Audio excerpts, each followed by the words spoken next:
ہرقل شاہ روم نے قریش کے قافلے میں ایک آدمی بلانے کو بھیجا، اور اس وقت یہ لوگ تجارت کے لیے ملک شام گئے ہوئے تھے، اور یہ وہ زمانہ تھا جب رسول اللہ صلی اللہ علیہ وسلم نے قریش اور ابو سفیان سے ایک وقتی عہد کیا ہوا تھا۔ جب ابو سفیان اور دوسرے لوگ ہرقل کے پاس ایلیا پہنچے جہاں ہرقل نے دربار طلب کیا تھا، اس کے گرد روم کے بڑے بڑے لوگ، علماء، وزراء و امراء بیٹھے ہوئے تھے۔ ہرقل نے ان کو اور اپنے ترجمان کو بلوایا، پھر ان سے پوچھا کہ تم میں سے کون شخص مدعی رسالت کا زیادہ قریبی عزیز ہے؟ ابو سفیان کہتے ہیں کہ میں بول اٹھا کہ میں اس کا سب سے زیادہ قریبی رشتہ دار ہوں۔ یہ سن کر ہرقل نے حکم دیا کہ اس ابو سفیان کو میرے قریب لا کر بٹھاؤ اور اس کے ساتھیوں کو اس کی پیٹھ کے پیچھے بٹھا دو۔ پھر اپنے ترجمان سے کہا کہ ان لوگوں سے کہہ دو کہ میں ابو سفیان سے اس شخص یعنی محمد صلی اللہ علیہ وسلم کے حالات پوچھتا ہوں۔ اگر یہ مجھ سے کسی بات میں جھوٹ بول دے تو تم اس کا جھوٹ ظاہر کر دینا۔ ابو سفیان کا قول ہے کہ خدا کی قسم، اگر مجھے یہ غیرت نہ آتی کہ یہ لوگ مجھ کو جھٹلائیں گے تو میں آپ صلی اللہ علیہ وسلم کی نسبت ضرور غلط گوئی سے کام لیتا۔ خیر، پہلی بات جو ہرقل نے مجھ سے پوچھی وہ یہ کہ اس شخص کا خاندان تم لوگوں میں کیسا ہے؟ میں نے کہا وہ تو بڑے اونچے عالی نسب والے ہیں۔ کہنے لگا اس سے پہلے بھی کسی نے تم لوگوں میں ایسی بات کہی تھی؟ میں نے کہا نہیں۔ کہنے لگا اچھا اس کے بڑوں میں کوئی بادشاہ ہوا ہے؟ میں نے کہا نہیں۔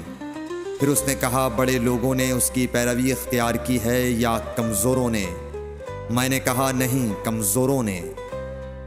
پھر کہنے لگا اس کے تابعدار روز بڑھتے جاتے ہیں یا کوئی ساتھی پھر بھی جاتا ہے؟ میں نے کہا نہیں۔ کہنے لگا کیا اپنے اس دعوی نبوت سے پہلے کبھی کسی بھی موقع پر اس نے جھوٹ بولا ہے؟ میں نے کہا نہیں، اور اب ہماری اس سے صلح کی ایک مقررہ مدت ٹھہری ہوئی ہے، معلوم نہیں وہ اس میں کیا کرنے والا ہے۔ ابو سفیان کہتے ہیں میں اس بات کے سوا اور کوئی جھوٹ اس گفتگو میں شامل نہ کر سکا۔ ہرقل نے کہا کیا تمہاری اس سے کبھی لڑائی بھی ہوئی ہے؟ ہم نے کہا کہ ہاں۔ بولا پھر تمہاری اور اس کی جنگ کا کیا حال ہوتا ہے؟ میں نے کہا لڑائی ڈول کی طرح ہے، کبھی وہ ہم سے میدان جنگ جیت لیتے ہیں اور کبھی ہم ان سے جیت لیتے ہیں۔ ہرقل نے پوچھا وہ تمہیں کس بات کا حکم دیتا ہے؟ میں نے کہا وہ کہتا ہے کہ صرف ایک اللہ ہی کی عبادت کرو، اس کا کسی کو شریک نہ بناؤ، اور اپنے باپ دادا کی شرک کی باتیں چھوڑ دو، اور ہمیں نماز پڑھنے، سچ بولنے، پرہیزگاری اور صلہ رحمی کا حکم دیتا ہے۔ یہ سب سن کر پھر ہرقل نے اپنے ترجمان سے کہا کہ ابو سفیان سے کہہ دے کہ میں نے تم سے اس کا نسب پوچھا تو تم نے کہا کہ وہ ہم سے عالی نسب ہے، اور پیغمبر اپنی قوم میں عالی نسب ہی بھیجے جایا کرتے ہیں۔ میں نے تم سے پوچھا کہ دعوی نبوت کی یہ بات تمہارے اندر اس سے پہلے کسی اور نے بھی کہی تھی؟ تو تم نے جواب دیا کہ نہیں۔ تب میں نے اپنے دل میں کہا کہ اگر یہ بات اس سے پہلے کسی اور نے کہی ہوتی تو میں سمجھتا کہ اس شخص نے بھی اسی بات کی تقلید کی ہے جو پہلے کہی جا چکی ہے۔ میں نے تم سے پوچھا کہ اس کے بڑوں میں کوئی بادشاہ بھی گزرا ہے؟ تو تم نے کہا کہ نہیں۔ تو میں نے دل میں کہا کہ ان کے بزرگوں میں سے کوئی بادشاہ ہوا ہوگا تو کہہ دوں گا کہ وہ شخص اس بہانے اپنے آباء و اجداد کی بادشاہت اور ان کا ملک دوبارہ حاصل کرنا چاہتا ہے۔ اور میں نے تم سے پوچھا کہ اس بات کے کہنے یعنی پیغمبری کا دعویٰ کرنے سے پہلے تم نے کبھی اس کو دروغ گوئی کا الزام لگایا ہے؟ تم نے کہا کہ نہیں۔ تو میں نے سمجھ لیا کہ جو شخص آدمیوں کے ساتھ دروغ گوئی سے بچے وہ اللہ کے بارے میں کیسے جھوٹی بات کہہ سکتا ہے۔ اور میں نے تم سے پوچھا کہ بڑے لوگ اس کے پیرو ہوتے ہیں یا کمزور آدمی؟ تم نے کہا کمزوروں نے اس کی اتباع کی ہے۔ تو دراصل یہی لوگ پیغمبروں کے متبعین ہوتے ہیں۔ اور میں نے تم سے پوچھا کہ اس کے ساتھی بڑھ رہے ہیں یا کم ہو رہے ہیں؟ تم نے کہا کہ وہ بڑھ رہے ہیں، اور ایمان کی کیفیت یہی ہوتی ہے حتیٰ کہ وہ کامل ہو جاتا ہے۔ اور میں نے تم سے پوچھا کہ آیا کوئی شخص اس کے دین سے ناخوش ہو کر مرتد بھی ہو جاتا ہے؟ تم نے کہا نہیں۔ تو ایمان کی خاصیت بھی یہی ہے، جن کے دلوں میں اس کی مسرت رچ بس جائے وہ اس سے لوٹا نہیں کرتے۔ اور میں نے تم سے پوچھا کہ آیا وہ کبھی عہد شکنی کرتے ہیں؟ تم نے کہا نہیں۔ پیغمبروں کا یہی حال ہوتا ہے، وہ عہد کی خلاف ورزی نہیں کرتے۔ اور میں نے تم سے کہا کہ وہ تم سے کس چیز کے لیے کہتے ہیں؟ تم نے کہا کہ وہ ہمیں حکم دیتے ہیں کہ اللہ کی عبادت کرو، اس کے ساتھ کسی کو شریک نہ ٹھہراؤ، اور تمہیں بتوں کی پرستش سے روکتے ہیں، سچ بولنے اور پرہیزگاری کا حکم دیتے ہیں۔ لہٰذا اگر یہ باتیں جو تم کہہ رہے ہو سچ ہیں تو ان قریب وہ اس جگہ کا مالک ہو جائے گا کہ جہاں میرے یہ دونوں پاؤں ہیں۔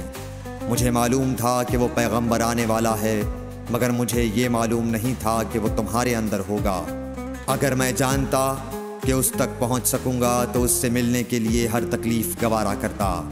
اگر میں اس کے پاس ہوتا تو اس کے پاؤں دھوتا۔ ہرقل نے رسول اللہ صلی اللہ علیہ وسلم کا وہ خط منگایا جو آپ نے وحیہ کلبی رضی اللہ تعالیٰ عنہ کے ذریعے حاکم بصرہ کے پاس بھیجا تھا، اور اس نے وہ ہرقل کے پاس بھیج دیا تھا۔ پھر اس کو پڑھا تو اس میں لکھا تھا، اللہ کے نام کے ساتھ جو نہایت مہربان اور رحم والا ہے۔ اللہ کے بندے اور اس کے پیغمبر محمد صلی اللہ علیہ وسلم کی طرف سے یہ خط ہے شاہ روم کے لیے۔ اس شخص پر سلام ہو جو ہدایت کی پیروی کرے۔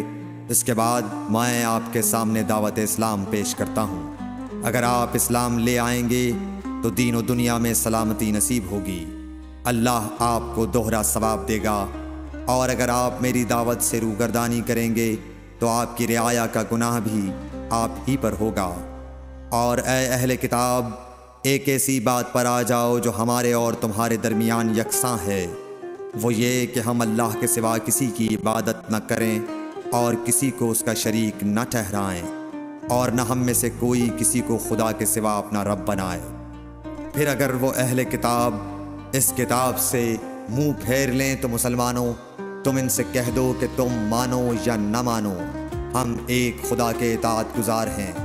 ابو سفیان کہتے ہیں، جب ہرقل نے جو کچھ کہنا تھا کہہ دیا اور خط پڑھ کر فارغ ہوا تو اس کے ارد گرد بہت شور و غوغا ہوا، بہت سی آوازیں اٹھیں اور ہمیں باہر نکال دیا گیا۔ تب میں نے اپنے ساتھیوں سے کہا کہ ابو کبشہ کے بیٹے حضرت صلی اللہ علیہ وسلم کا معاملہ تو بہت بڑھ گیا۔ دیکھو تو اس سے بنی اصفر روم کا بادشاہ بھی ڈرتا ہے۔ مجھے اس وقت سے اس بات کا یقین ہو گیا کہ حضور صلی اللہ علیہ وسلم ان قریب غالب ہو کر رہیں گے، حتیٰ کہ اللہ نے مجھے مسلمان کر دیا۔ راوی کا بیان ہے کہ ابن ناطور ایلیا کا حاکم ہرقل کا مصاحب اور شام کے نصارہ کا لاٹ پادری بیان کرتا تھا کہ ہرقل جب ایلیا آیا ایک دن صبح کو پریشان اٹھا تو اس کے درباریوں نے دریافت کیا کہ آج ہم آپ کی حالت بدلی ہوئی پاتے ہیں، کیا وجہ ہے؟ ابن ناطور کا بیان ہے کہ ہرقل نجومی تھا، علم نجوم میں وہ پوری مہارت رکھتا تھا۔ اس نے اپنے ہم نشینوں کو بتایا کہ میں نے آج رات ستاروں پر نظر ڈالی تو دیکھا کہ ختنہ کرنے والوں کا بادشاہ ہمارے ملک پر غالب آ گیا ہے۔ بھلا اس زمانے میں کون لوگ ختنہ کرتے ہیں؟ انہوں نے کہا کہ یہود کے سوا کوئی ختنہ نہیں کرتا، سو ان کی وجہ سے پریشان نہ ہوں۔ سلطنت کے تمام شہروں میں یہ حکم لکھ بھیجیے کہ وہاں جتنے یہودی ہوں سب قتل کر دیے جائیں۔ وہ لوگ انہی باتوں میں مشغول تھے کہ ہرقل کے پاس ایک آدمی لایا گیا جسے شاہ غسان نے بھیجا تھا۔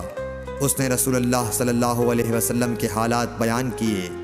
جب ہرقل نے سارے حالات سن لیے تو کہا کہ جا کر دیکھو وہ ختنہ کیے ہوئے ہے یا نہیں۔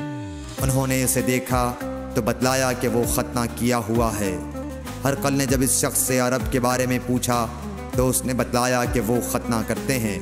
تب ہرقل نے کہا کہ یہی محمد صلی اللہ علیہ وسلم اس امت کے بادشاہ ہیں جو پیدا ہو چکے ہیں۔ پھر اس نے اپنے ایک دوست کو رومیہ خط لکھا، اور وہ بھی علم نجوم میں ہرقل کی طرح ماہر تھا۔ پھر وہاں سے ہرقل حمص چلا گیا۔ ابھی حمص سے نکلا نہیں تھا کہ اس کے دوست کا خط اس کے جواب میں آ گیا۔ اس کی رائے بھی حضور صلی اللہ علیہ وسلم کے ظہور کے بارے میں ہرقل کے موافق تھی کہ محمد صلی اللہ علیہ وسلم واقعی پیغمبر ہیں۔ اس کے بعد ہرقل نے روم کے بڑے آدمیوں کو اپنے حمص کے محل میں طلب کیا اور اس کے حکم سے محل کے دروازے بند کر لیے گئے۔ پھر وہ اپنے خاص محل سے باہر آیا اور کہا، اے روم والو، کیا ہدایت اور کامیابی میں کچھ حصہ تمہارے لیے بھی ہے؟ اگر تم اپنی سلطنت کی بقا چاہتے ہو تو پھر اس نبی صلی اللہ علیہ وسلم کی بیعت کر لو اور مسلمان ہو جاؤ۔ یہ سننا تھا کہ پھر لوگ وحشی گدھوں کی طرح دروازوں کی طرف دوڑے مگر انہیں بند پایا۔ آخر جب ہرقل نے اس بات سے ان کی یہ نفرت دیکھی اور ان کے ایمان لانے سے مایوس ہو گیا تو کہنے لگا کہ ان لوگوں کو میرے پاس لاؤ۔ جب وہ دوبارہ آئے تو اس نے کہا، میں نے جو بات کہی تھی اس سے تمہاری دینی پختگی کی آزمائش مقصود تھی، سو وہ میں نے دیکھ لی۔ تب یہ بات سن کر وہ سب کے سب اس کے سامنے سجدے میں گر پڑے اور اس سے خوش ہو گئے۔ بالآخر ہرقل کی آخری حالت یہی رہی۔ صحیح بخاری حدیث نمبر 7۔